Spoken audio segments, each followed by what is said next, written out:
कृष्ण भगवान की। कल की कथा में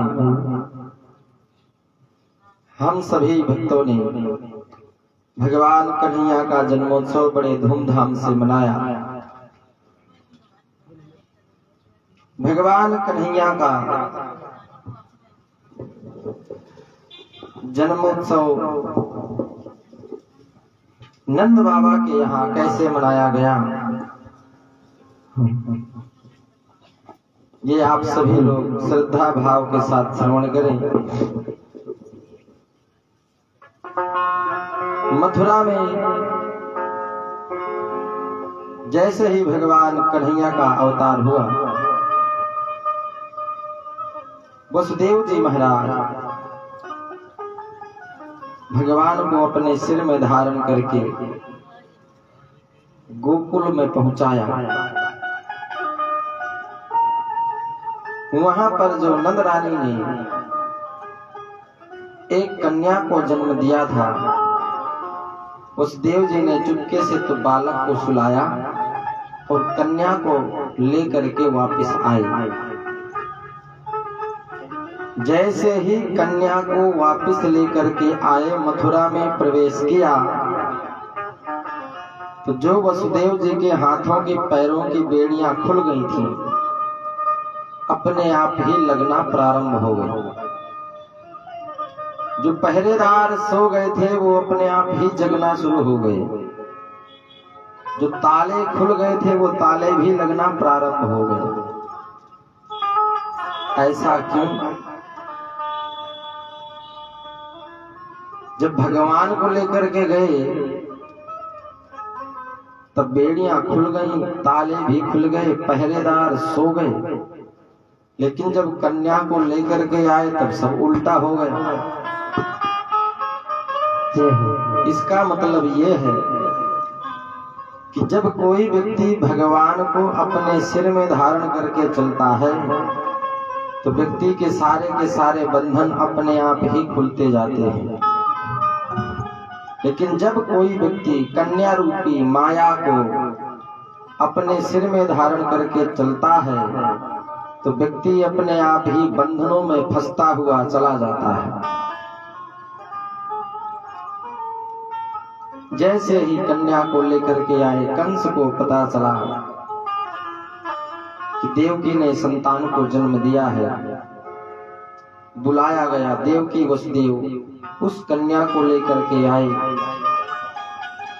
देवकी ने कंस से कहा कि भैया, आपने 6 बालकों को तो मेरे मार दिया, 7वां अपने आप नष्ट हो गया और 8वें में ये कन्या हुई है, इसे तो छोड़ दे, मेरी कोख तो खाली मत कर।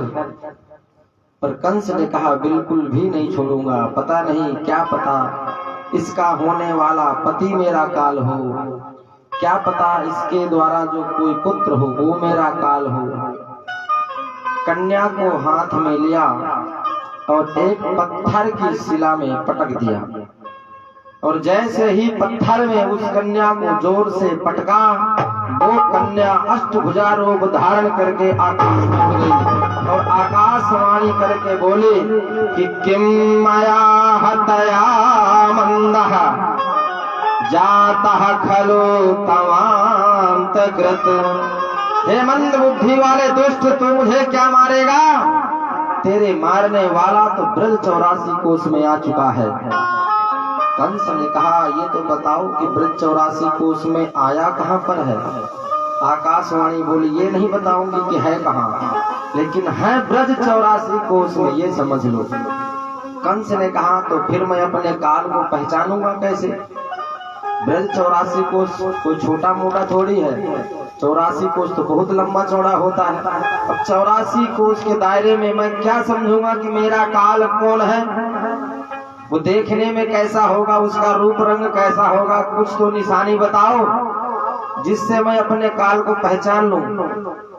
आकाशवाणी ने कहा देखने में वो काला काला होगा, बस यही उसकी पहचान है।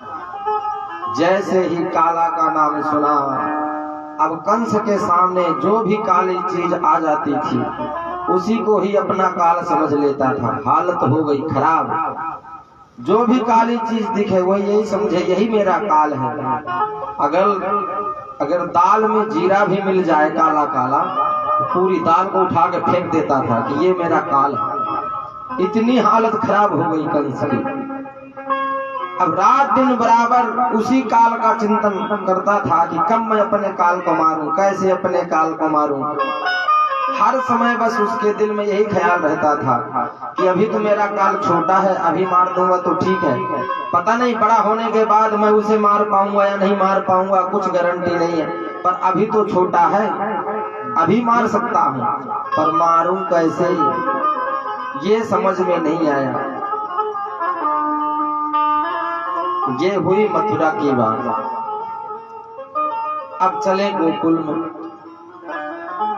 गोकुल में जो राजा है नंद बाबा, नंद बाबा की उम्र है 75 साल और नंद रानी की उम्र है 80 साल। 5 वर्ष नंद बाबा से बड़ी है नंद रानी। पहले ऐसे भी होता था, कहते थे कि बड़े बहू के बड़े भाग। जो बड़ी बहू होती थी उसके भाग बड़े होते थे। इसका मतलब अगर लड़के से लड़की थोड़ी बड़ी हो तो वो लड़का किस्मत वाला होता है। मतलब अगर लड़का पहले कुछ भी ना करता हो और अगर लड़की बड़ी हो गई, चाहे 1 महीने की ही बड़ी क्यों ना हो, तो लड़का अपने आप ही लाइन पे लग जाएगा, उसकी किस्मत सुधर जाएगी। अगर लड़की बड़ी है तो पहले लोग कर लेते थे, लेकिन अब लोग नहीं करते। अगर लड़की बड़ी हो गई तो ना जी, लड़की बड़ी है अब शादी थोड़ी करेंगे, लड़का हमारा छोटा है। क्योंकि पहले ऐसे होता था कि पहले जहां माता पिता रिश्ता तय कर देते थे वहां रिश्ता पक्का हो जाता था। अब माता पिता की नहीं चलती है, अब लड़का लड़के की स्वयं चलती है। अगर उनको पसंद आया तो रिश्ता पक्का, नहीं रिश्ता कैंसिल। माता पिता बेचारे क्या करेंगे? माता पिता तो खाली आजकल दिखा सकते हैं कि भैया ये रिश्ता मंजूर है या नहीं है। अब करना या ना करना वो तो लड़का और लड़की के ऊपर डिपेंड करता है कि वो करेंगे या नहीं करेंगे। आजकल के लड़के तो महाराज इंची टेप साथ में लेके रहते। अगर 6 फुट का लड़का है तो कहेगा 5 फुट की लड़की नहीं चलेगी, कम से कम 5.5 पौने 6 की होनी चाहिए तो ही चलेगा। लेकिन पहले ऐसा नहीं होता था, क्योंकि पहले बहुत मर्यादा होती थी। अगर गांव के कोई ब्राह्मण भी जाके रिश्ता पक्का कर देते थे तो वो रिश्ता पक्का ही हो जाता था। गांव का अगर नाई अगर पक्का कर दे रिश्ता तो भी रिश्ता पक्का हो जाता था। अब माता पिता की नहीं चलती तो ब्राह्मण नाई की कहाँ चलेगी? जमाना इतना बदल गया है। तो बड़ी बहू के बड़े भाग। लेकिन 75 साल की उम्र में नंद बाबा के कोई संतान नहीं हुए। नंद बाबा को चिंता होने लगी कि मैं 75 साल का हो गया और अभी भी मेरी कोई संतान नहीं है। मन में चिंता होने लगी। हर गृहस्थी को चिंता होती है। अगर विवाह के बाद 2-4 साल तक संतान ना हो तो सबको चिंता होने लग जाती है, दादा दादी को, परिवार वालों को, कि अभी तक कोई संतान नहीं हुई, बात क्या है। हर जगह पूछते हैं। जब कहीं समाधान नहीं मिलता तब लास्ट में जाकर के ब्राह्मणों के पास जाते हैं। ब्राह्मण देवता कुछ इलाज करो, कुछ उपाय बताओ, देखो। नंद बाबा को जब कहीं से कोई समाधान नहीं मिला तो लास्ट में पहुंचे ब्राह्मणों के पास। ब्राह्मणों से जाकर के कहा, हे ब्राह्मण देवता, अभी तक मेरी कोई संतान नहीं हुई, आप कुछ देख सुन के बताओ। ऐसा कोई उपाय हो तो बताओ जिससे मेरे भी एक संतान हो जाए, मेरा भी वंश चलने लग जाए। ब्राह्मणों ने देखा सुना बताया, हो जाएगा। ब्राह्मण कभी ये तो कहते ही नहीं कि ये काम नहीं होगा। ब्राह्मण यही कहेंगे कि हो जाएगा। क्यों? क्योंकि ब्राह्मणों को भगवान पर भरोसा होता है कि जो हमने कह दिया वो भगवान हमारी बात को टालेंगे नहीं। इसलिए ब्राह्मणों को विशेष करके भगवान पर विश्वास होता है, इसलिए कह देते हैं वो। जैसे कहा हो जाएगा, नंद बाबा ने कहा क्या करना पड़ेगा? ब्राह्मण बोले बस छोटो सो काम करना पड़ेगा। क्या काम?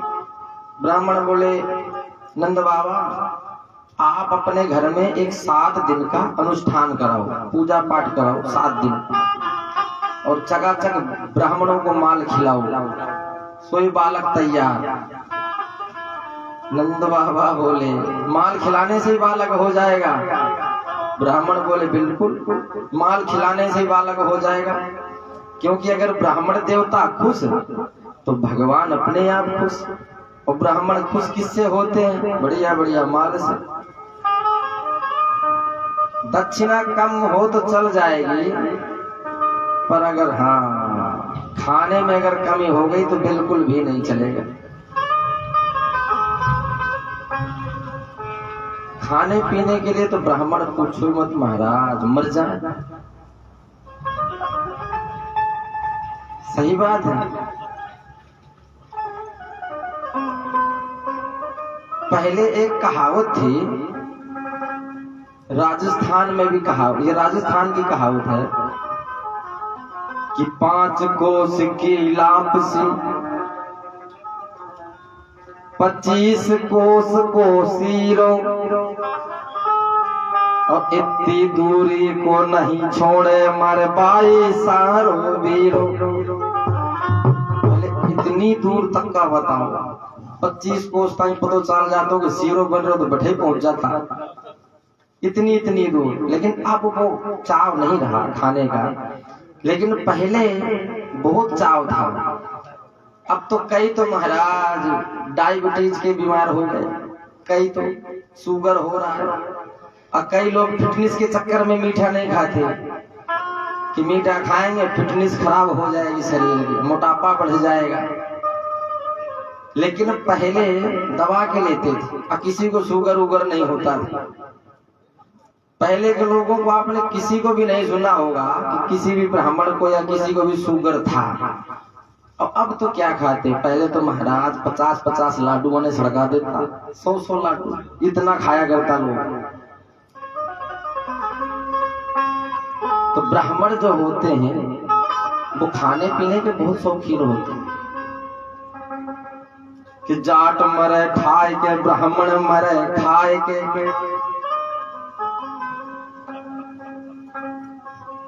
सच बात है ये। अगर कोई जाट है तो वो ये कौन देखे कि ये 2 बार में ठा लिया तो ठीक रहो ना, 2 बार को लफड़ा कौन करो, 1 बार में कर लो।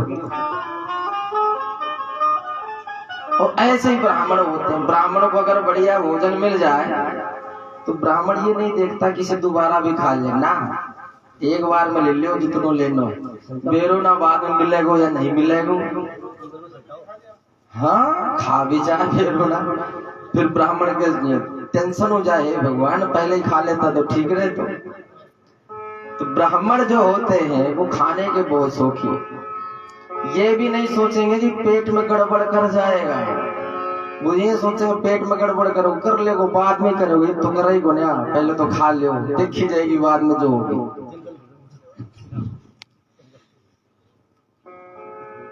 तो नंद बाबा बोले ब्राह्मण देवताओं, माल पानी तो चलो खिला देंगे, कोई बात नहीं है, लेकिन हमें पुत्र चाहिए। ये भी सुन लो, कहीं अगर पुत्र की जगह पुत्री हो गई तो फिर जो खाओगा वो वापस देना पड़ेगा, पहले से मंजूर कर लो। ये नहीं कि थे खा पी के चले जाओ और पुत्र की जगह पुत्री हो जाए, कंपनी ने घाटो भी दे जाओ, यहाँ को काम नहीं। अगर बात पक्की हो मंजूर हो तो बताओ, माल पानी तो था डबल खुआ जाएगा, पर पुत्र ही होना चाहिए। ब्राह्मण भी बोले कि पुत्र ही होगा, चिंता मत करो। अब नंद बाबा ने बढ़िया अनुष्ठान करवाया, चकाचक ब्राह्मणों को माल खिलाया 7 दिन तक। अब हुआ क्या, भगवान की कृपा से नंद बाबा के लड़की हो गई, अब बेटी हुई।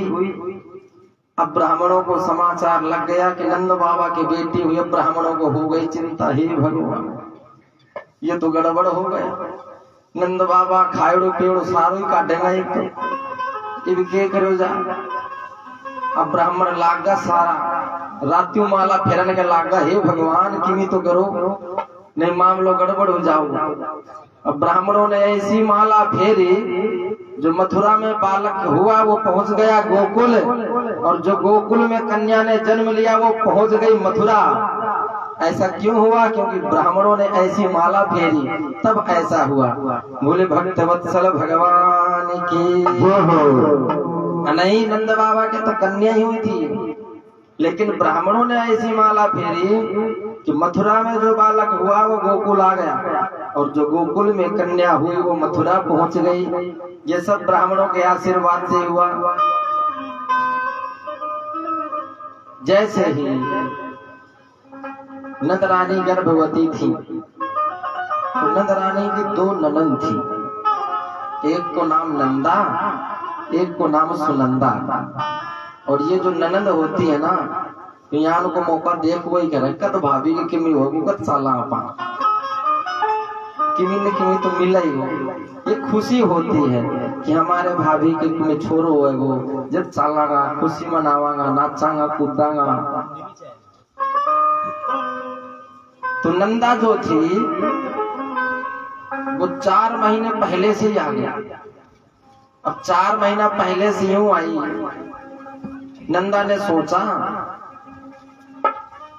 कि अगर भाभी के बालक हो गया तो भाभी के गले में जो 9 लखा हार है ये अपने को मिल जाएगा, लेकिन मिलेगा कद जब छोरो होगा तब। और अगर छोरा की जगह छोरी हो गई जना किमी को नहीं मिले घाटो ही लगेगा। अब नंदा तो 9 लखा हार के चक्कर में बैठी थी। एक दिन जब भाभी देर तक सोती रही, उठी बोलिया, तो नंदा ने सोची कि आज बात के भाभी तक उठी बोलिया सो रही है। पास में आई, आकर के देखा तो भाभी सो रही है और उसके बगल के बच्चा सो रहा है, चद्दर से ढका हुआ। अब ये पता नहीं है कि चद्दर के अंदर लड़का है या लड़की, ये पता नहीं। अब नंदा ने सोचा हे भगवान, भाभी के टापर तो हो गया पर ये नहीं पता कि छोरा है कि छोरी। बोले बाल कृष्ण भगवान के। जैसे ही छोटे से बालक के दर्शन किया नंदा खुश हो गई, सबको बधाई देने लगी। सबको नंद बाबा को जा करके बधाई दी। बोले भैया बधाई हो, भैया बधाई हो। नंद बाबा ने पूछा अरे बहन किस बात की बधाई? नंदा बोली भैया आज आप पिताजी बन गए, आपके तो बालक हुआ है। और जैसे ही नंद बाबा ने सुना 75 साल की उम्र में आज नंद बाबा एकदम से जवान हो गए। दौड़ करके गए, यमुना जी में स्नान किया, सुंदर सुंदर वस्त्र पहने और तैयार होकर के बधाई गाना शुरू कर दिया। सबको बधाई गा रहे, लुटा रहे हैं। इतनी बधाई लुटाई, 1 लाख गायों का दान किया, 3 तिल के पहाड़ स्वर्ण जड़ित दान किए। इतना कुछ लुटाया। आज नहीं लुटाएंगे तो कब लुटाएंगे? जो भी आता था, जो मांगता था उसे डबल करके देते थे नंद बाबा। आज सब कुछ लुटाया। जब बधाइयां गा रहे थे, लुटा रहे थे, नंद बाबा बोले ब्रजवासियों से कि ब्रजवासियों आप तो सब लोग बधाई गाओ, खुशी मनाओ, आनंद मनाओ, और मैं कंस को कर दे करके आता हूँ। साल भर में हर राजा, छोटे मोटे जो राजा होते थे, कंस को कर देने के लिए जाते थे। तो नंद बाबा कर देने के लिए चले गए। इधर सब ब्रजवासी नंदोत्सव मना रहे थे बड़े धूमधाम से। इधर कंस को चिंता होने लगी कि मैं अपने काल को कैसे मारूं। अभी छोटा है, अगर छोटे में मार दूंगा तो ठीक है, बड़ा होने के बाद मार भी नहीं पाऊंगा। कंस ने एक दिन एक सभा बुलाई और सभा बुला करके प्रस्ताव रखा कि ये बताओ मैं अपने काल को कैसे मारूं। किसी के पास कोई समाधान नहीं निकला कि कैसे मारा जाए। तभी उसकी एक बहन थी पूतना। पूतना बोली कि भैया मैं मार दूंगी। कंस ने कहा अरे बहन तुम कैसे मार दोगी? पूतना बोली चिंता ही मत करो, ये तो मेरे बाएं हाथ को काम है। कंस ने कहा इतनी लंबी तगड़ी, ऊपर से काली कलूटी, बड़े बड़े दांत, ये विकराल रूप, लोग तो देख करके डर जाएंगे, तुम कैसे मारोगी ये तो बताओ। पूतना बोली मैं अपने स्तनों में जहर लगा करके जाऊंगी और तुम्हारे काल को मार दूंगी। कंस ने कहा तुम कैसे पहचानोगे कि मेरा काल कौन है? पूतना बोली जो भी 7 दिनों के अंदर बालकों ने जन्म लिया है उन सभी बालकों को मैं अपना जहर लगा हुआ स्तन पिलाऊंगी, और जैसे जहर का दूध पिएंगे वो बालक मर जाएंगे, उनमें से तुम्हारा काल भी कोई ना कोई होगा। पर कंस ने कहा तुम्हें देख के लोग डर जाएंगे, घुसने कौन देगा अपने घर में, ये तो बताओ। पूतना बोली भैया चिंता मत करो, मैं अपना भेष बदल लूंगी। अच्छा, पूतना बोले ये जो मेरा लंबा कद है, अपने कद को मैं छोटा कर लूंगी। अच्छा, कद को छोटा कर लिया, फिर ये जो तुम्हारे बड़े बड़े दांत हैं इनका क्या करोगे? पूतना बोली इन दांतों को आरी से कटवा के एकदम फिटिंग के कर लूंगी। अच्छा, और ये जो काली कलूटी हो एकदम इसका क्या करोगी? कोयले की खदान की जैसे निकली हुई हो, लगता है कोयले की खदान से निकली हुई, इसका क्या उपाय करो? पूतना बोली चिंता ही मत करो, घने ब्यूटी पार्लर खुल रहे हैं जगह जगह, जाऊंगे अंदर गोरी होके ही आऊंगी। पूतना बोली अगर भैया ज्यादा समस्या हुई तो मैं घूंघट निकाल लूंगी। अब घूंघट निकालने से क्या पता चलेगा कि मेरे दांत बड़े हैं या छोटे हैं, चेहरा सुंदर है कि बुरा है, क्या पता चलेगा? कंस ने कहा उपाय तो ठीक। अब घूंघट से तो महाराज अच्छे अच्छे काम बन जाते हैं।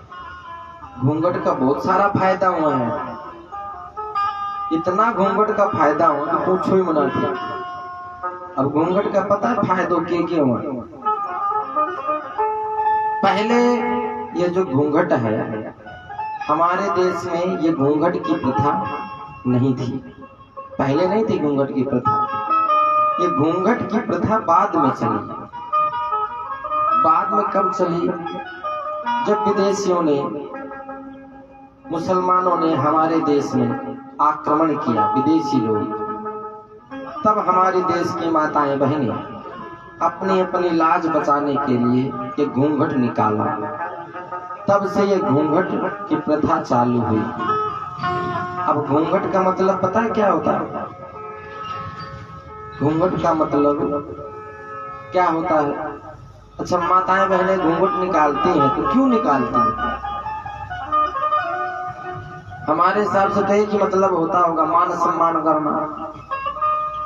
भाई अपने से बड़ों के लिए घूंघट निकालती है माताएं बहन, उसका मान सम्मान करती हैं घूंघट निकाल के कि ये अपने से बड़े इसलिए घूंघट निकालती, यही तो मतलब होता होगा। अच्छा, तो एक चीज बताओ, मतलब घूंघट का मतलब यह है कि मान सम्मान। अब कई माताएं बहनें ऐसी भी होती हैं जो घूंघट निकाल के आपका ससुर जी निकाल कर जब वो मान सम्मान कट जा है।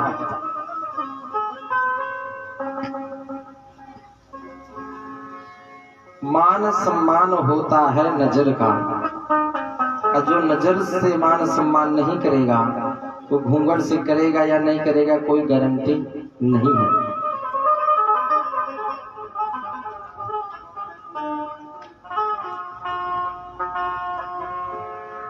तो पूतना बोले भैया मैं मार दूंगी। कंस ने कहा ठीक है बहन, आप ये मेरा काम कर दो।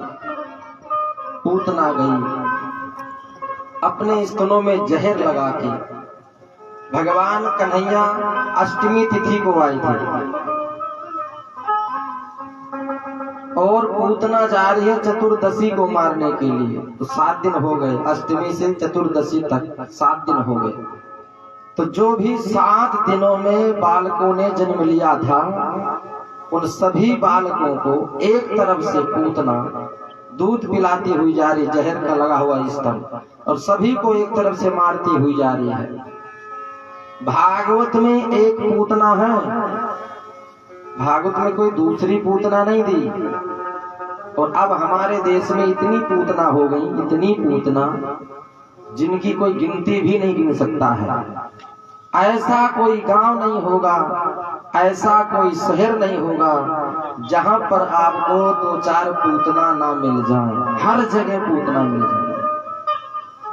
पूतना का मतलब क्या होता है? पू यानी पवित्र, तना यानी शरीर। जिसका शरीर पवित्र नहीं है वो है पूतना। जिसका खान पान सही नहीं है वो है पूतना। जिसकी बोली चाली सही नहीं है वो है पूतना। जिनका रहना सहना सही नहीं है वो है पूतना। जो बड़े बड़े नाखून रखती हो वो है पूतना। अब कई माताएं ऐसी होती हैं जो कहती हैं आजकल का फैशन है। अरे क्या को फैशन है? पूतना बन के घूम रही हो, क्या मतलब हुआ ये फैशन का? बड़े बड़े नाखून किसके होते? राक्षसों के, इंसानों के नहीं होते। दूसरा अर्थ, पूत यानी संतान। पूत किसे बोलते हैं हम? संतान को। ना का मतलब होता है नष्ट कर देना, और जो अपने संतान को नष्ट कर देती हैं वो है पूतना। कई माताएं ऐसी हैं जो गर्भ में ही बालक को खत्म कर देती हैं, वो है पूतना। भागवत में स्पष्ट लिखा हुआ है कि जो भी माताएं ऐसा घिनौना काम करती हैं उनको एक न एक दिन बहुत कड़ी सजा भुगतनी पड़ती है। हर पाप का प्रायश्चित है, पर इस पाप का कोई प्रायश्चित नहीं है। जिसने संसार को भी नहीं देखा, जिसकी कोई गलती नहीं है, कसूर नहीं है, बिना गलती के ही किसी को मार देना, ये बहुत बड़ा पाप है। भागवत में लिखा है कि उसके हाथ का भोजन करने से भी दोष लगता है, उसके हाथ का जल पीने से भी पाप लगता है, उसका मुंह देखने का भी धर्म नहीं है। जो भी माताएं बहनें ऐसा काम करती हैं उनका मुंह देखने से भी पाप लगता है, उनके हाथ का दान पुण्य लेने से भी दोष लगता है। प्रयागराज में एक संत थे, अगर कोई भी माताएं बहनें जाती थी और वहां पर अगर 10-5 रुपए अगर दान पुण्य करती थी तो वो संत जी पहले ही पूछ लेते थे उनसे, पहले ही, कि बेटी आपने ऐसा काम तो नहीं किया कभी? अगर ऐसा काम किया हो तो मैं आपका ये दान नहीं लूंगा। इतना गंदा काम होता है कि उनका चेहरा देखने से भी पाप लगता है, भोजन करने से भी पाप लगता है अगर उनके हाथ का कर लिया तो अब आप खुद विचार करिए कि हमारे देश में कितनी पूतना हो गई होंगी, गिनती भी नहीं गिनी जा सकती है। इतनी पूतनाओं ने जन्म ले लिया है। पूतना गई, नंद बाबा के महल के पास पहुंच गई, जहां पर सभी लोग बधाइयां गा रहे थे, नाच रहे थे, कूद रहे थे, खुशी मना रहे थे। वहीं पर जाकर के पूतना पहुंची। पूतना नंद बाबा के महल में प्रवेश कर गई। एक ब्रजवासी ने पूछा, भैया इतनी लंबी तगड़ी कौन मौसी जी आ गई? दूसरे ने जवाब दिया, अरे हमारी नंदरानी कोई छोटी मोटी रानी थोड़ी है, इतनी बड़ी रानी है तो उनकी सहेली भी तो होगी, कोई ना कोई होगी। और पूतना पहुंच गई जहां पर नंदरानी अपने छोटे से लाला को लोरी गा गा करके पालने में झुला करके सुला रही थी। माता यशोदा तो पालने में सुला रही थी भगवान कन्हैया को लोरी गा गा करके, और वहीं पूतना जाके पहुंची। मैया यशोदा लोरी गा रही है कि कन्हैया झूले पहलेना धीरे छोटा दियो, कन्हैया झूले छोटा दे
गोकुल को, ले वसुदेव चले गोकुल को, ले वसुदेव चले गोकुल को, ले वसुदेव चले गोकुल को।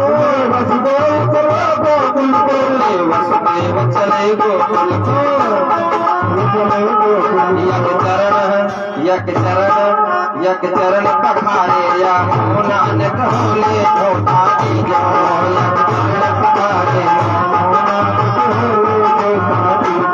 कानिया झोले वाला नानक होले छोटा की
पालने में माता यशोदा लोरी गा गा करके सुना रही थी, अपने लाला को सुला रही थी। इतने में ही 500 रुपए भूपेंद्र सिंह सनोप श्री श्रवण सिंह जी कल कान्हा के जन्मदिन पर जो बधाई दे रहे हैं वो प्राप्त हो रहे हैं। भगवान उनकी मनोकामना को पूर्ण करे। जय श्री राम। पूतना वहीं पर जाके पहुंची। जब मैया अपने लाला को सुला रही थी, पूतना गई। पूतना बोली, बहन मैंने सुना है कि आपने एक लाला को जन्म दिया है, तो मैं भी आ गई आशीर्वाद देने। नंद रानी बोली, क्यों नहीं, ये सब आप लोगों के आशीर्वाद से तो हुआ है। आप सब लोग मेरे लाला को खूब आशीर्वाद दो, और इतना आशीर्वाद दो जो कभी मेरे लाला को नजर भी ना लगे, इतना सारा आशीर्वाद दो। पूतना बोली, आशीर्वाद देने खातिर तो आई हूँ, और क्या खातिर आई हूँ। ज्ञान को आशीर्वाद दोगे तो जिंदगी भर याद रखोगा, चिंता ही मना करो।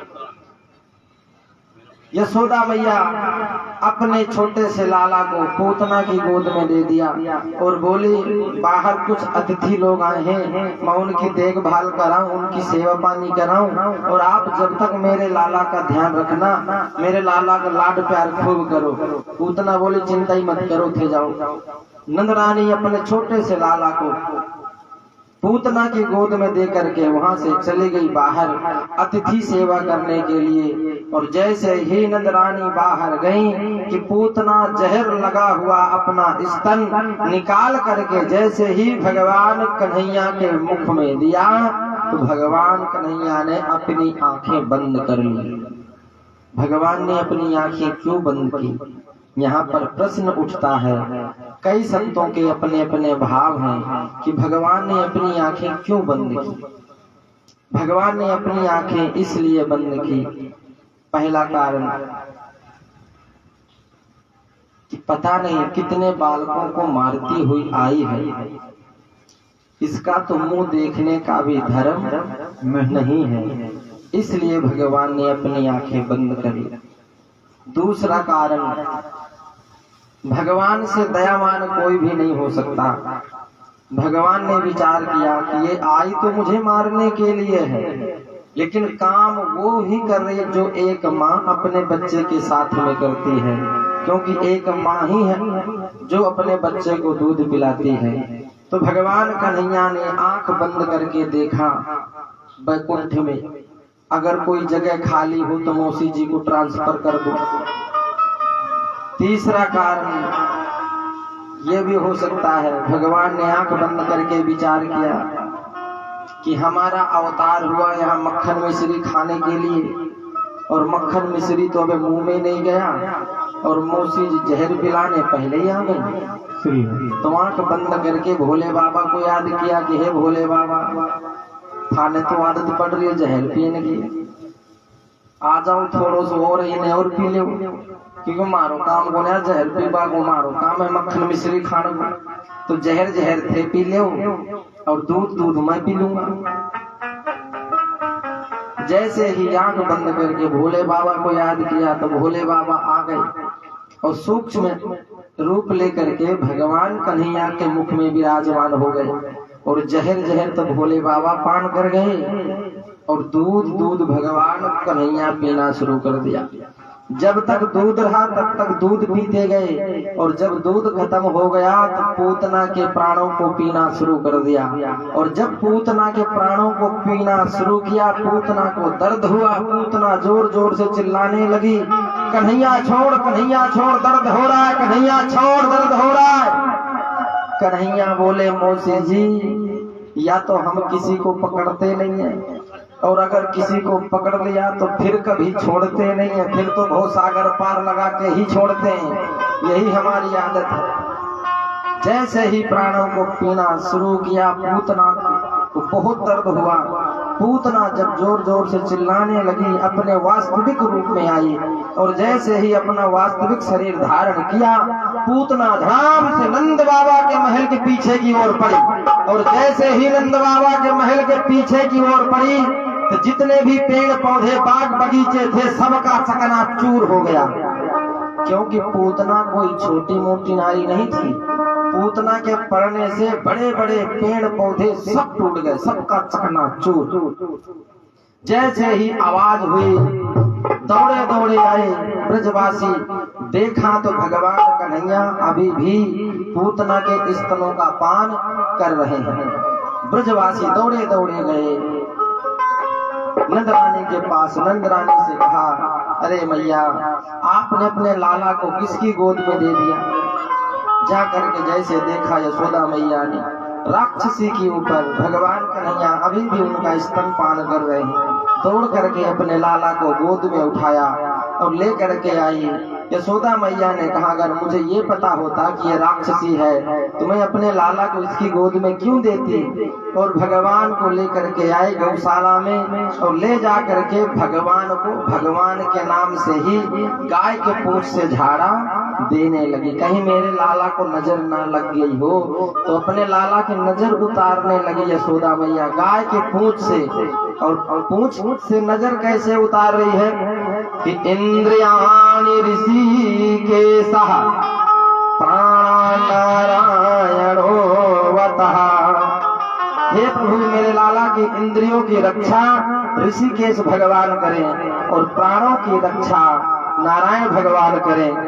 और क्रीडंतम पातु गोविंदम शयनम पातु माधवः। मेरे लाला की खेलते हुए की रक्षा गोविंद भगवान करे, और सोते हुए की रक्षा माधव भगवान करे। ऐसे यशोदा मैया अपने लाला को गाय की पूंछ से झाड़ा दे रही है। अगर घर में कभी किसी बालक की नजर लग जाए तो कहीं जाने की जरूरत नहीं, हमारे घर में ही इलाज होता है। देसी गाय के पूंछ से 7 बार घुमाओ, नजर वजर सब ठीक हो जाएगी। पर होनी चाहिए देसी गाय, पर करें क्या, हमारे यहाँ देसी गाय मिलती नहीं है। समस्या ये हो गई, अब धीरे धीरे देसी गाय ही लुप्त होती जा रही है। इसीलिए तो हमारे सामने इतनी सारी परिस्थितियां आ रही हैं, क्योंकि हमारे देश में गाय नहीं है। अगर गाय नहीं होगी तो देश भी नहीं बचेगा। ये भी हमें सोचने वाली बात है। हमारा हिंदुओं का ये परम धर्म बनता है कि प्रत्येक घर में एक गौ की सेवा अवश्य होनी चाहिए। अरे अपने आप को हम हिंदू कहलाने वाले, अगर हमारे घर में एक गाय नहीं है तो फिर हम किस बात के हिंदू?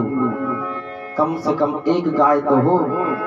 आपके गांव में यही बहुत अच्छी बात है जो गौशाला है। चलो घर में किसी से सेवा नहीं हो पाती तो चलो इसी बहाने गौशाला में सेवा हो जाती है, वही बहुत अच्छी बात है। क्योंकि गौशाला चलती है वो गांव के सहयोग से चलती है। आप सभी भक्तों का, ग्राम वासियों का सहयोग है, तभी तो गौशाला सुंदर तरीके से चल रही है। और जिस गांव में गौशाला होती है उस गांव में भगवान की विशेष कृपा होती है। उस गांव की रक्षा स्वयं बांके बिहारी करते हैं, क्योंकि बांके बिहारी को गौ माता से बहुत प्रेम है। तो जो उनकी गाय की सेवा करेगा, बांके बिहारी उनकी सेवा, उनकी परिवार की सेवा, उनके बाल बच्चों की सेवा हर समय करते रहेंगे। युग युगान तक भगवान बांके बिहारी उनके परिवार की रक्षा करेंगे। बोले बांके बिहारी लाल की। 500 रुपया कल कृष्णा के जन्म उत्सव पर एक गुप्त दान के रूप में भेंट हो रहे हैं। भगवान उनकी मनोकामना को पूर्ण करे। जो भी भक्त वृंद कल वंचित रह गए श्री कृष्णा के जन्म उत्सव पर बधाई देने के लिए, हमारे कुलदीप जी पंडित जी आपके बीच में हैं, आप उन्हें बधाई दे सकते हैं। श्री राधे।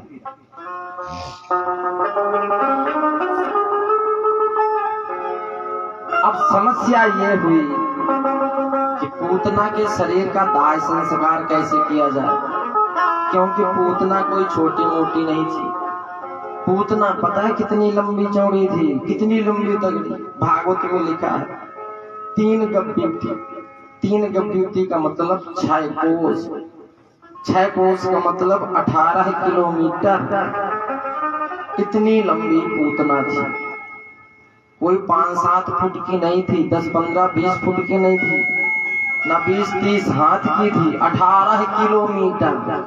अब 18 किलोमीटर यहाँ से तो राजगढ़ पड़ता होगा। इतनी लंबी थी। जब पूतना सोती थी तो सिर उसका चैनपुरा में, पैर उसके राजगढ़ में। इतनी लंबी पूतना। अब समस्या ये हो गई कि इतनी लंबी तगड़ी मौसी जी का दाह संस्कार कैसे हो। 5-7 फुट का कोई आदमी हो तो 4 आदमी पकड़ के उसे ले जाए, लेकिन इतनी लंबी को कौन उठा के लेके जाए। समस्या ये हुई। तो पहले तो वहाँ के जो ब्रजवासी थे, सभी ब्रजवासियों ने रस्सी में बांध करके पूतना के शरीर को वहाँ के ब्रज में घसीटा। क्यों कि अगर मौसी जी के थोड़े बहुत पाप बच रहे हो तो वो इस ब्रज रज में समाप्त हो जाएंगे, क्योंकि वहाँ की ब्रज रज की बहुत बड़ी महिमा है।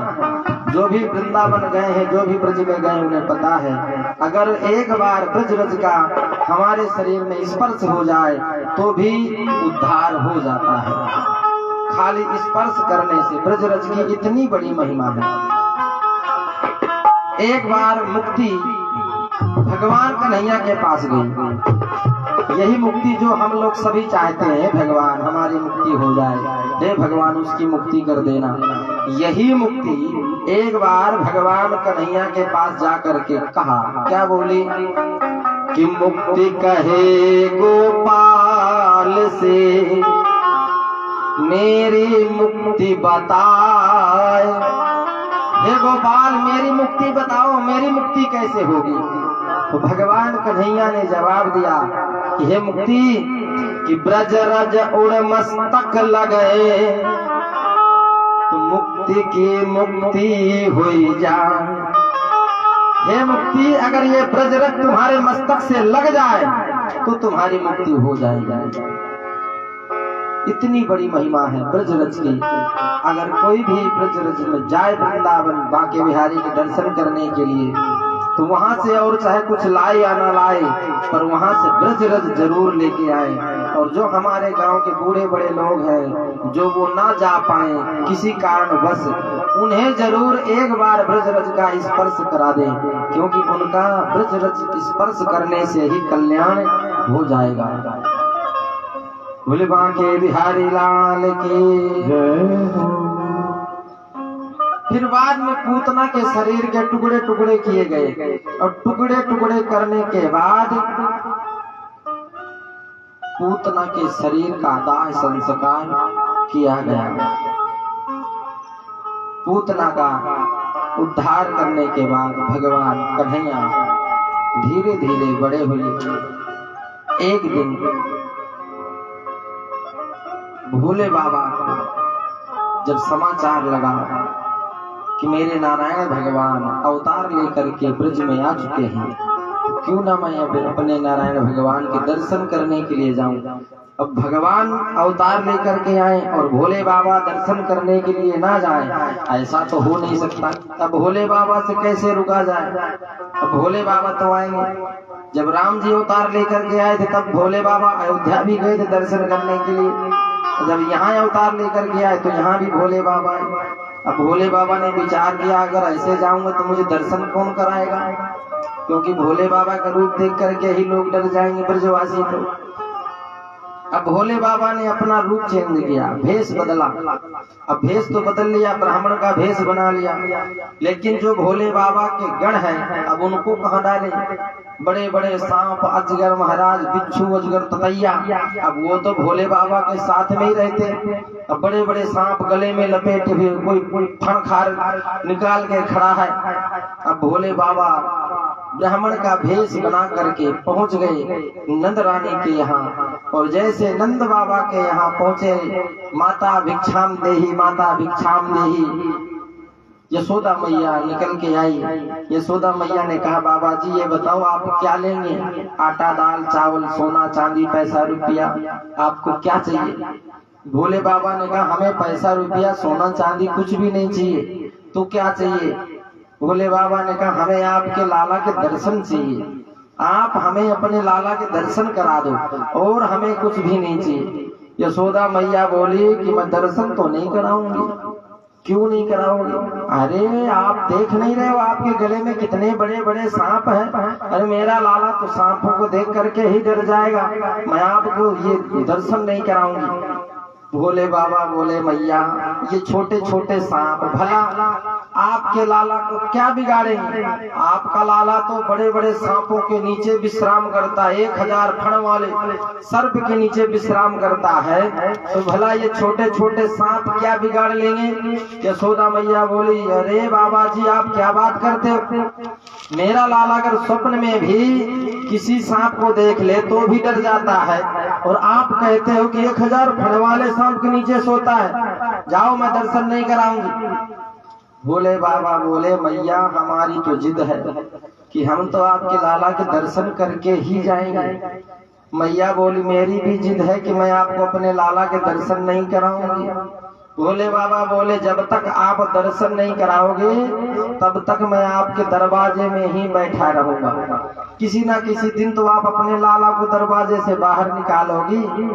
मैया बोली, मेरे को एक ही दरवाजा थोड़ी है, बहुत सारे दरवाजा, किसी दरवाजे से अपने लाला को निकाल दूंगी, पर तुम्हें दर्शन कभी नहीं कराऊंगा। भोले बाबा बोले, मैया तुम्हें पता नहीं है कि हमारी हट कितनी खतरनाक है। यशोदा मैया बोली, बाबा जी आपको भी पता नहीं है कि हमारी वाली हट कितनी खतरनाक है। हमारी वाली भी हट कोई कम नहीं है। 3 हट जो होती है बहुत खतरनाक होती है। सबसे पहली हट होती बाल हट। अगर कोई बालक किसी चीज पर अड़ जाए तो मनवा के ही छोड़ता है, जब तक नहीं मनवा लेगा तब तक पीछा नहीं छोड़ेगा। दूसरी योगी हट। योगी हट भी बहुत खतरनाक होती है। अब जैसे यूपी में योगी राज जी की हट देख लो, चला रहे बुलडोजर, हट पकड़ लिया है, पकड़ लिया है, गुंडा राज खत्म करके ही छोड़ेंगे, हकीकत में ही छोड़ेंगे वो, क्योंकि योगी हट है वो। अब ठान लिया सो ठान लिया, पीछे नहीं मुड़ते।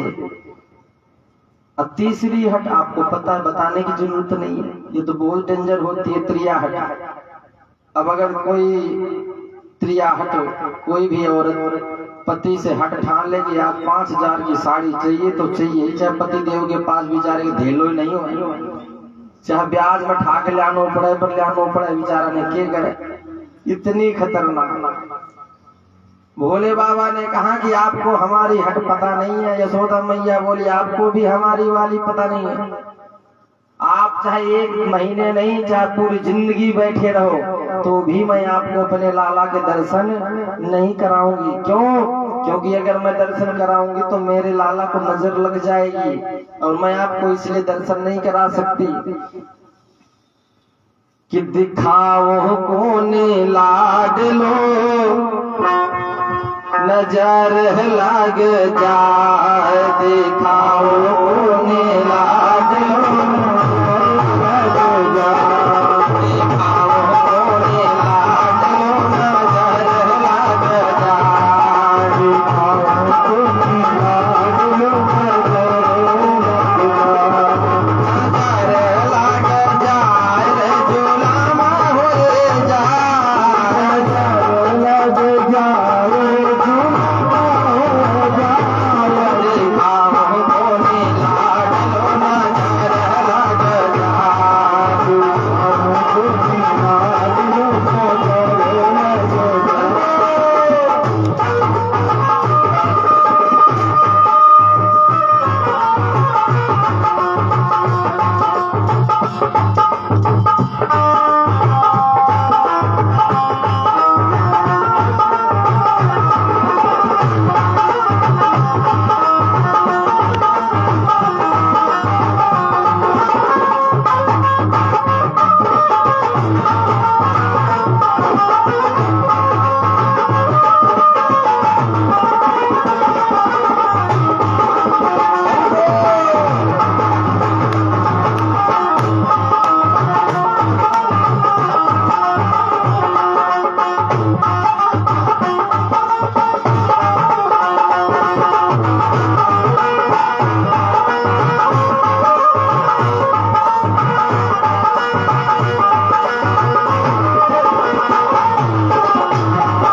यशोदा मैया बोली विषधर तेरे गले में लिपटे अंग बहुत रमाए विषधर तेरे गले में लिपटे अंग बहुत रमाए विषधर तेरे गले में लिपटे अंग बहुत रमाए विषधर तेरे गले में लिपटे अंग बहुत रमाए तेरे रूप को देख के जोगी लाल मेरा डर जाए तेरे रूप को देख के जोगी लाल मेरा डर जाए दिखाओ कोने लाज नजर लग जाए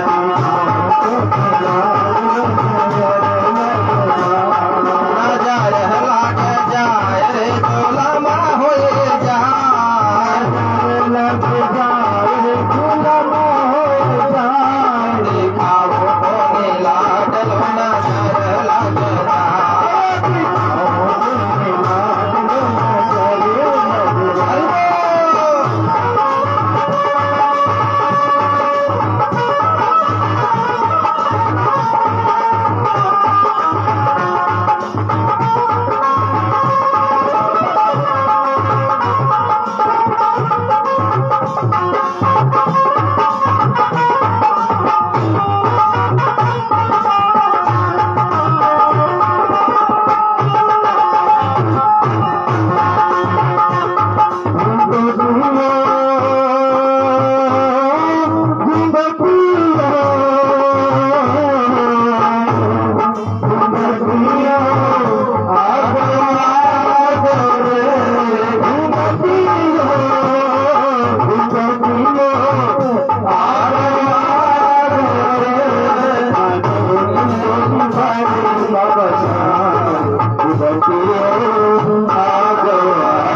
लाल जवाहर जो चाहे ले जाओ हीरा मोती लाल जवाहर जो चाहे ले जाओ हीरा मोती लाल जवाहर जो चाहे ले जाओ हीरा मोती लाल जवाहर जो चाहे ले जाओ पर योगी नंद लाल के दर्शन कभी न करने पाओ पर योगी नंद लाल के दर्शन कभी न करने पाओ दिखाओ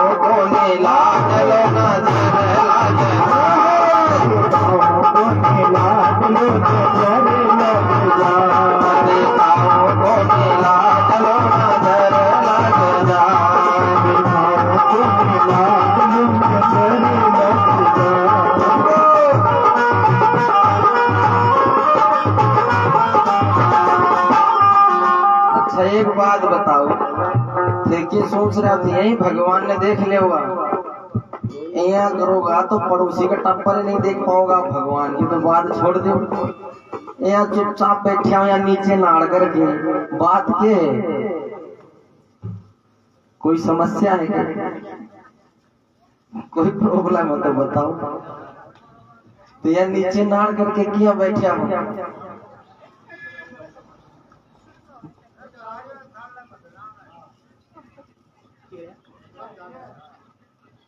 ना, ये भजना में तो जो लाग रहा है सो लाग रहा है। समस्या एक और है, समस्या ये है कि ज्यादा खा के आ गया, आड़ का सो रहे है जना, यो समस्या यहाँ नहीं।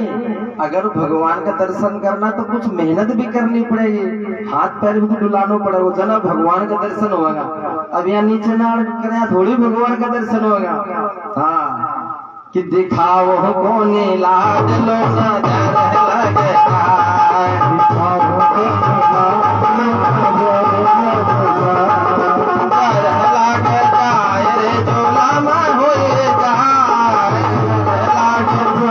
दिखाओ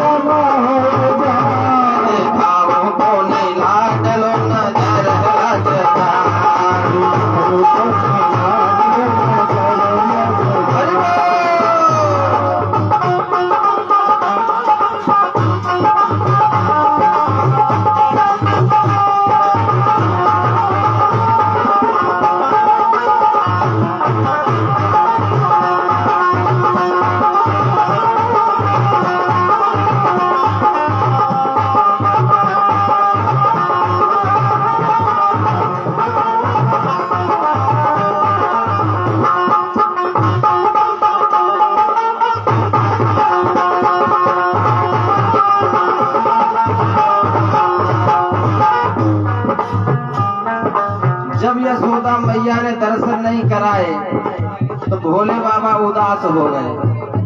भोले बाबा ने सोचा मैया भी पक्की ही जिद वाली है, ये दर्शन नहीं कराएगी, तो भोले बाबा उदास हो गए। अब भोले बाबा उदास होकर के वहां से चल पड़े। वो उदास शिव भोला शंकर अपने कदम बढ़ाए, उदास शिव भोला शंकर अपने कदम बढ़ाए, उदास शिव भोले शंकर अपने कदम बढ़ाए, उदास शिव भोले शंकर अपना कदम बढ़ाए। शिव को जाते देख कन्हैया रो रो कर चिल्लाए, शिव को जाते देख कन्हैया रो रो कर चिल्लाए, दिखाओ को नीला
यशोदा, नंदलाल का रोना सुनकर बोली मात यशोदा, नंदलाल का रोना सुनकर बोली मात यशोदा, नंदलाल का रोना सुनकर बोली मात यशोदा।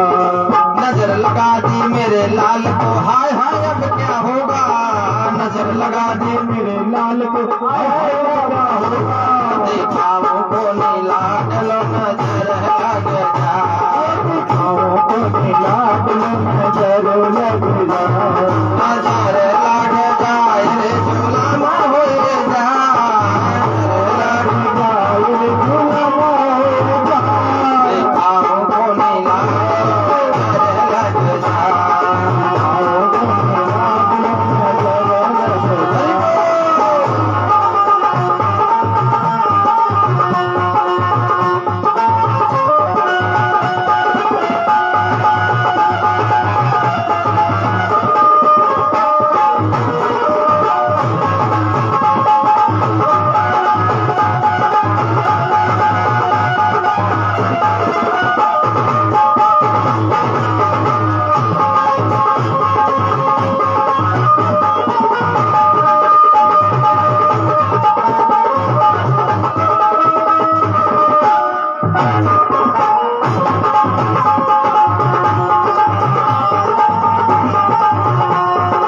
जैसे ही भोले बाबा वहां से चले कि भगवान कन्हैया जोर जोर से रोने लगे।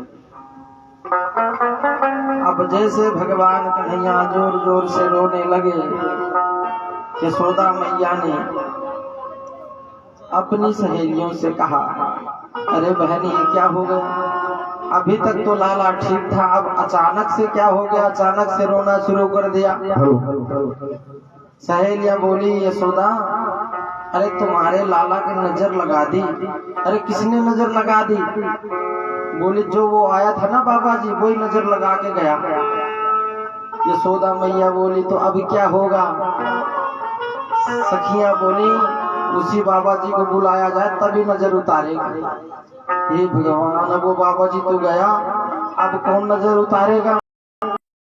क्या पता बाबा जी रास्ते में मिल जाए, उसे तोड़ के बुला के ला और मेरे लाला की नजर उतरवा। एक सखी दौड़े दौड़े गई। भोले बाबा भी धीरे धीरे जा रहे थे और जैसे ही धीरे धीरे जा रहे थे, क्या पता कोई पीछे से बुलाने ही आ जाए, क्या पता भगवान के दर्शन हो जाए। आप चलो कहाँ? यशोदा मैया के घर।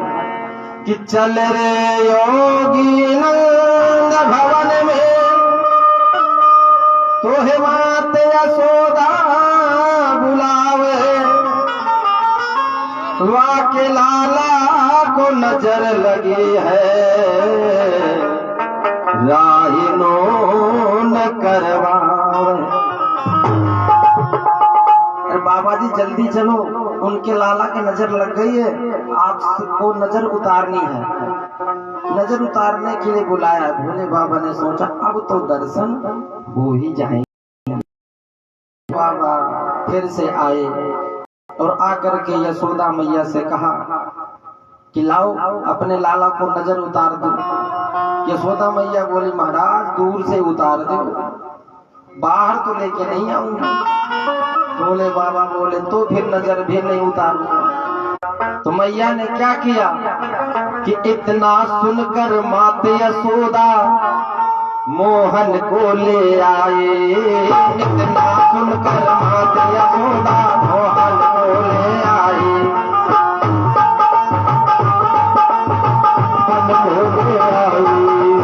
इतना सुनकर माते यशोदा मोहन को ले आए। इतना सुनकर माते यशोदा मोहन को ले आए। दर्शन किए हरे के शिव ने राजीव खुशी मनाए।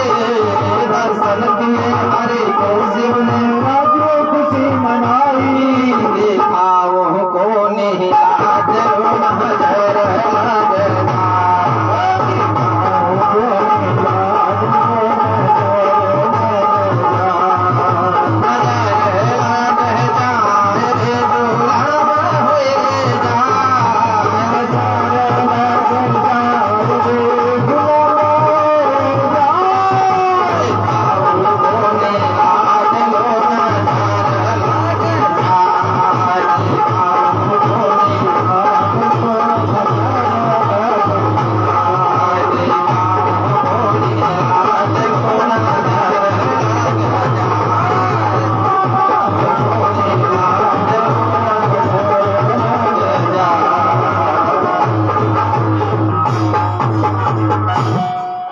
कृष्ण कन्हैया लाल की जय। अब यशोदा मैया अपने लाला को अंदर जाकर के लेके आई और अपनी गोद में बैठा लिया। यशोदा मैया बोली अब तो महाराज नजर उतार दो। भोले बाबा बोले अभी नहीं उतारूंगा, तो अपने लाला को मेरी गोद में दो।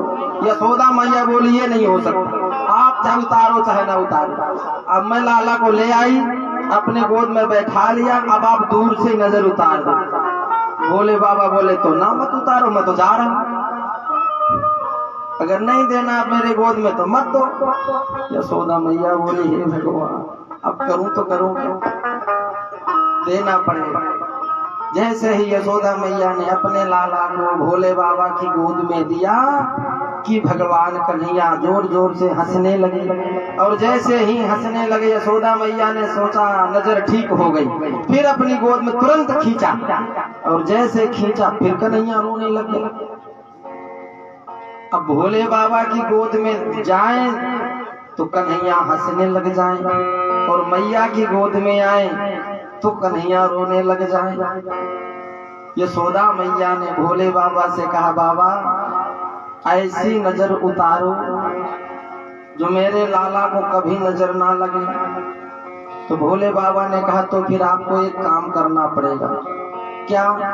अपने आंगन में मेरा एक मंदिर बनवाओ, और ऐसा मंदिर बनवाओ जब आपका लाला स्नान करे तो वो स्नान किया हुआ जल मेरे ऊपर से जाए, आपके लाला को कभी जीवन में नजर ही नहीं लगेगी।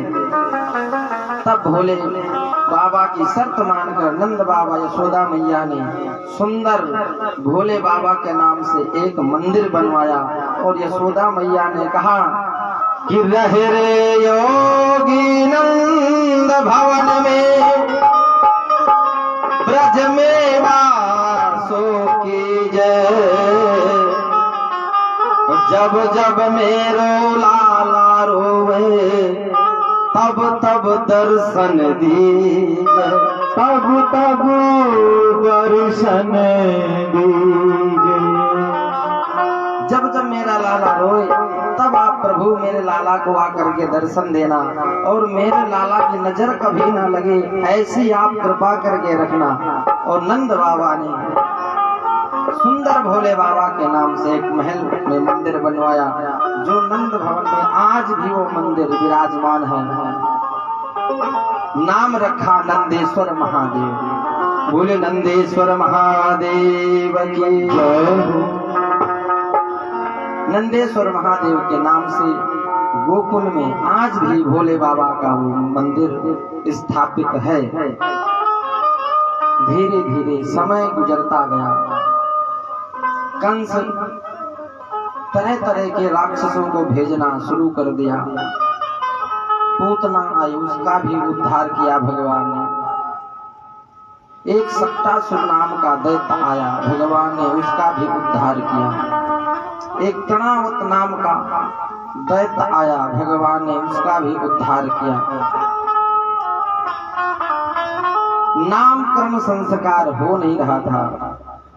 अब नामकरण संस्कार करने के लिए वसुदेव जी ने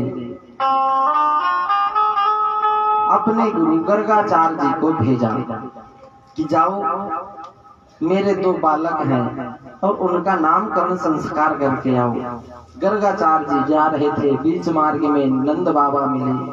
नंद बाबा ने पूछा, अरे भैया महाराज ये बताओ, कुछ पूजा पाठ भी कराते हो, नामकरण वगैरह भी कराते हो कि नहीं कराते हो? गर्गाचार्य जी बोले कि सब हम यही कराते हैं। नंद बाबा बोले, हमारे भी 2 बालक हैं, चल करके आप हमारे बालकों का नामकरण संस्कार कर दो। गर्गाचार्य जी बोले, कर देंगे।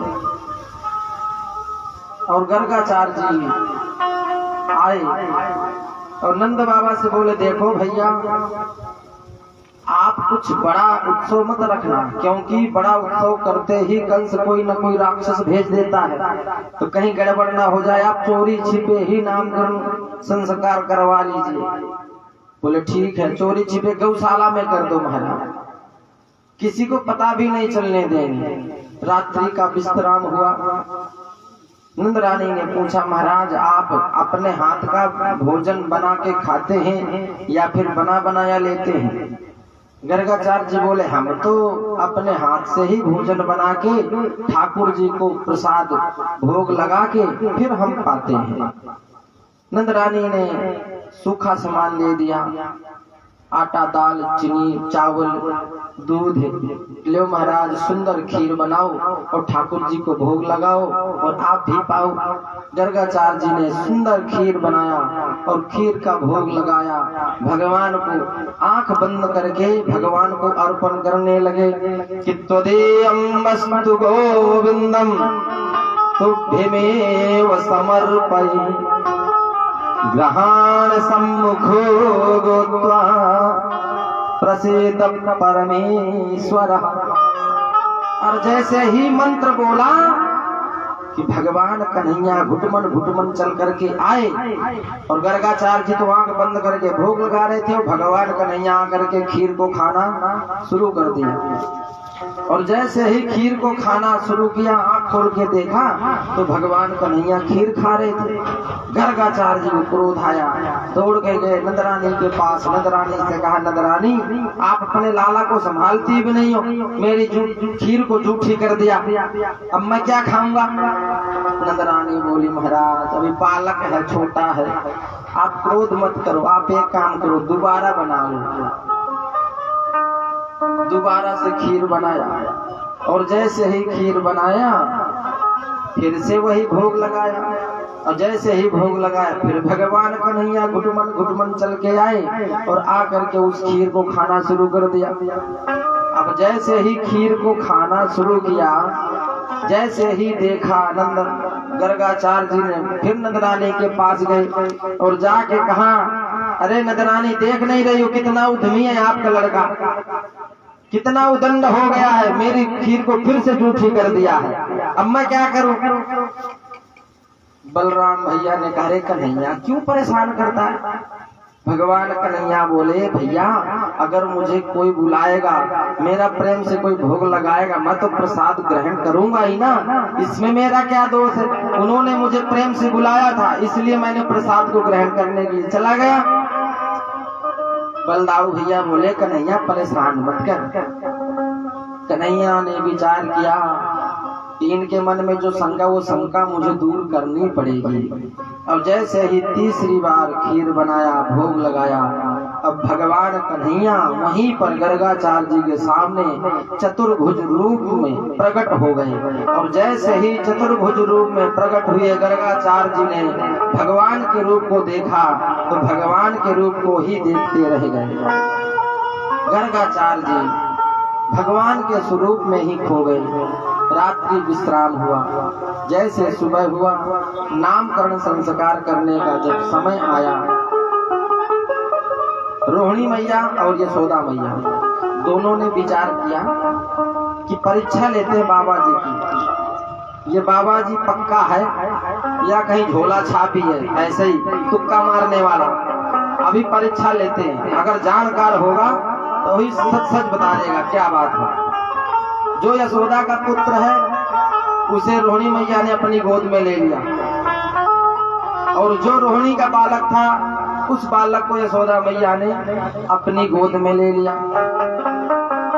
अब नामकरण संस्कार करने का समय आया, जैसे ही दोनों माताओं ने बालकों को अपनी गोद में लेकर के बैठी, अब गर्गाचार्य जी ध्यान लगा करके बैठ गए। अब जैसे ध्यान लगा करके बैठा, समाधि लगा ली, अब न तो गर्गाचार्य जी हिले ना डुले। यशोदा मैया रोहिणी मैया ने सोचा, हे भगवान लगता है बाबा जी तो गए, बाबा जी तो धाम पधार गए। हिलाया डुलाया पर बाबा जी तो हिल डुल नहीं रहे। नाक में हाथ लगा के देखा कि श्वास चल रही है कि नहीं चल रही, देखा तो श्वास भी नहीं चल रही, श्वास को ही रोक लिया गर्गाचार्य जी ने। हे भगवान, रोहिणी मैया ने सोचा, हे भगवान अगर जाना ही था तो क्या हमारा ही घर मिला था और कहीं चले जाते। आज अच्छे काम के समय में ही ऐसा काम कर दिया। हे भगवान क्या करें। जैसे ही गर्गाचार्य जी की समाधि खुली, आंख खोल के देखा, यशोदा मैया के, रोहिणी मैया के सांस में सांस आई। यशोदा मैया बोली, हे महाराज हमने तो सोचा था कि आप तो धाम पधार गए, लेकिन बहुत अच्छा हुआ जो आप फिर से जीवित हो गए, नहीं तो हमारी तो हालत ही खराब है। गर्गाचार्य जी बोले, चलो आपके बालकों का नामकरण कर दिया जाए। जो यशोदा मैया की गोद में बालक था, पहले उसका नामकरण संस्कार गर्गाचार्य जी कर रहे कि आयम हे रोहिणी पुत्रो रामायण सुहृदो गुणे आख्यास्ते रामैति बलाधिक्यात बलम विदुः। हे यशोदा मैया, ये जो आपकी गोद में बालक है ये तुम्हारा बालक नहीं है, तो अयम हे रोहिणी पुत्रो, ये रोहिणी का पुत्र है। यशोदा मैया रोहिणी मैया समझ गई बाबा जी तो पक्का ज्योतिषी है, ये झोला छाप नहीं है, इसे तो यही पता चल गया कि ये बालक किसका है और इसका नाम राम होगा, पर बल की अधिकता के कारण इसका नाम बलराम होगा, बलभद्र होगा, बलदाऊ होगा, नाम रख दिया। और जो रोहिणी के गोद में बालक है ये रोहिणी का नहीं, ये तुम्हारा बालक होगा, ये तुम्हारा बालक है और इसका नाम कृष्ण होगा, गोविंद होगा, मुरारी होगा, मदन मुरारी होगा, मोहन होगा, गोपाल होगा, बहुत सारे नाम रखे। और जैसे ही नाम रखे यशोदा मैया ने तुरंत महाराज सोने की चैन पहना दी बाबा जी को कि बाबा जी पक्का ज्योतिषी है। और गर्गाचार्य जी नामकरण संस्कार करके वहां से फिर से अपने नगर मथुरा के तरफ पधारे। धीरे धीरे समय बीत गया। एक दिन नंद बाबा अब भगवान नटखट बाल लीलाएं कर रहे हैं। अब भगवान की नटखट बाल लीलाएं कैसे की? एक दिन नंद बाबा यमुना स्नान करके आए और जैसे ही यमुना स्नान करके आए वहां से जल लेकर के आए। नंद बाबा शालिग्राम भगवान की पूजा करते थे। जैसे जल लेकर के आए मंदिर में प्रवेश किया और जैसे ही मंदिर में प्रवेश करने लगे तो पीछे से भगवान कन्हैया भी नंद बाबा के पीछे पीछे जाने लगे। और जैसे ही नंद बाबा के पीछे पीछे जाने लगे मंदिर में, नंद बाबा ने हाथ पकड़ा, कन्हैया का बाहर कर दिया। अरे कन्हैया ना नहाया ना धोया, मंदिर में चला आ रहा है। अरे लाला बिना नहाए धोए मंदिर में प्रवेश नहीं करते, चल बाहर बैठ। अब भगवान कन्हैया चुपचाप बाहर ही बैठ गए। अब विचार करने लगे कि आज देखते हैं बाबा पूजा कैसे करते हैं। अब भगवान कन्हैया बैठ गए बाहर ही आसन लगा के।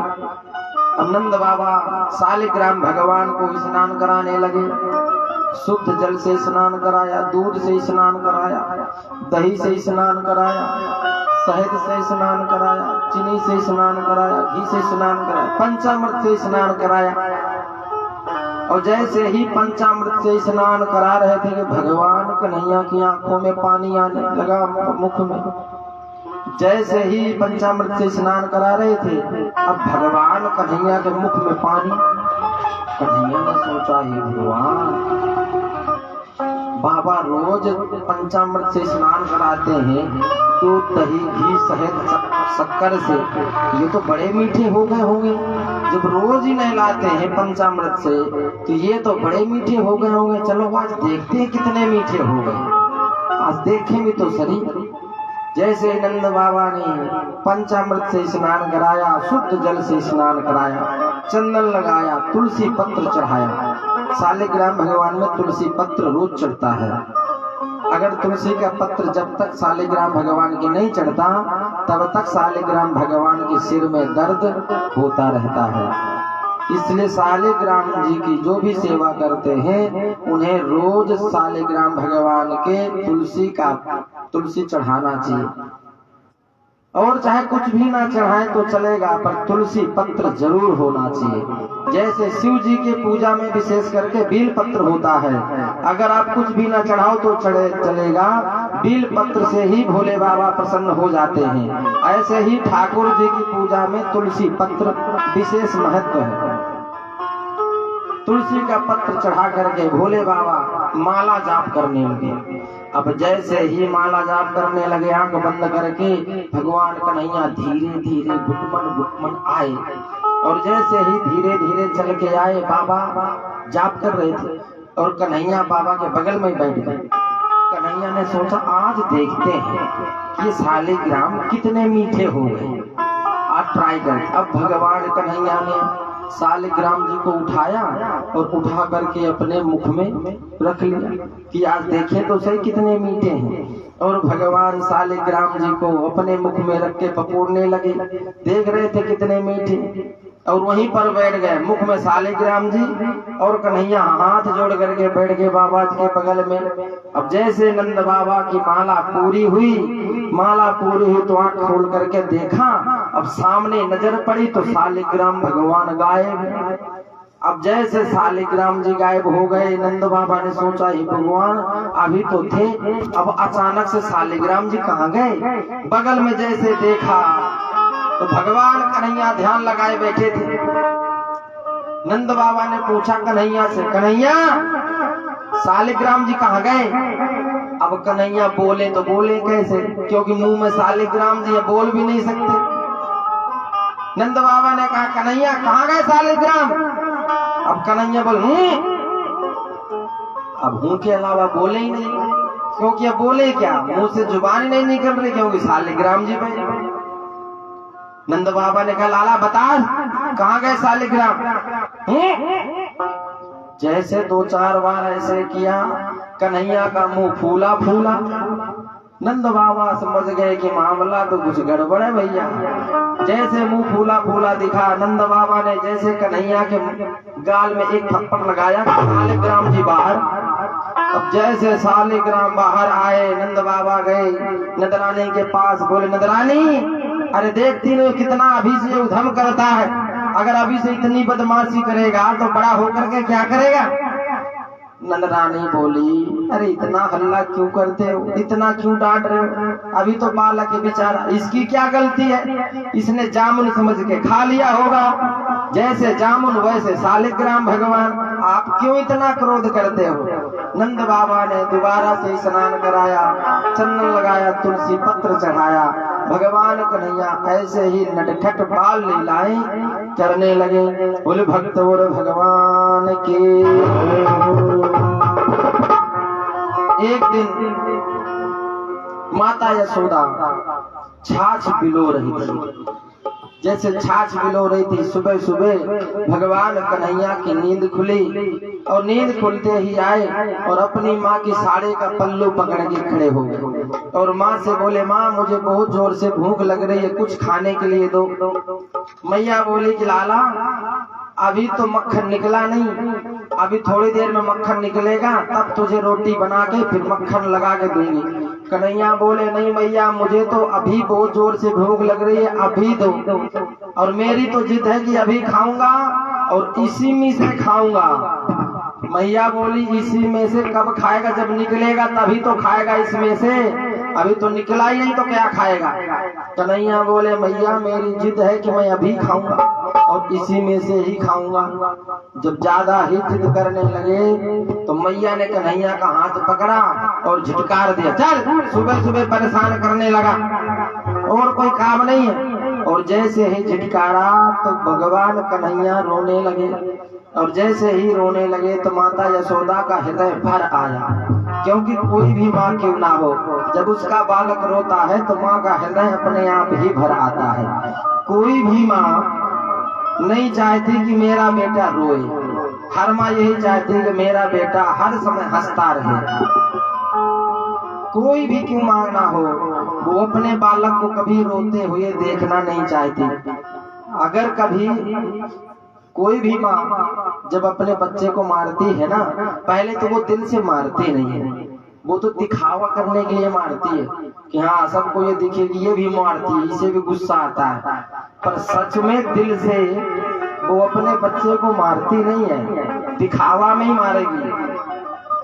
और अगर कहीं मार दिया और बालक रोने लग गया तो फिर खुद जाके कमरे में बैठ के रोने लग जाएगी, हे भगवान ये मैंने क्या कर दिया, देखो मेरा छोटा सा बालक कैसा रो रहा है।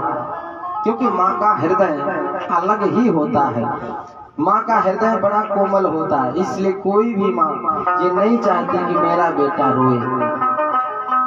माँ तो ऐसी होती है अगर उसके बच्चे को उसका पिता भी मार दे तो उसके पिता से भी लड़ जाती है, मेरे बच्चे को कहा तो कहा कैसे मारा, आपकी इतनी हिम्मत कैसे हुई। क्योंकि माँ का स्वभाव ही ऐसा होता है, अपने बच्चों के लिए कुछ भी कर सकती है। जैसे भगवान कन्हैया रोने लगे, माता यशोदा का हृदय भर आया। यशोदा मैया बोली लाला रो मत, तुझे मक्खन की पड़ी है। एक बात बता, अगर मैं तेरे लिए चंदा मामा ला दूं तो? कन्हैया बोले मैया अब हमें मक्खन नहीं चाहिए, अब तो हमें चंदा मामा ही चाहिए। अब मैया ने सोचा हे भगवान ये और आफत कर ली, अब इसके लिए चंदा मामा कहाँ से लाऊं? अब चंदा मामा कोई दुकान में मिलने वाली वस्तु तो है नहीं कि दुकान से खरीद के ला दी जाए। अब कन्हैया ने तो जिद पकड़ ली।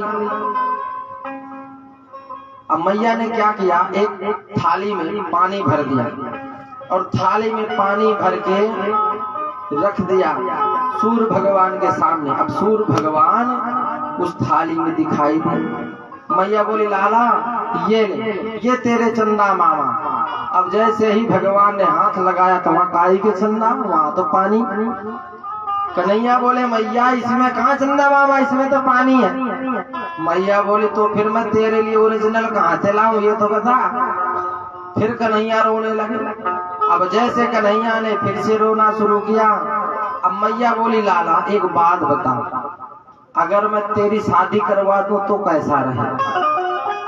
अब कन्हैया की उम्र है 2.5 वर्ष।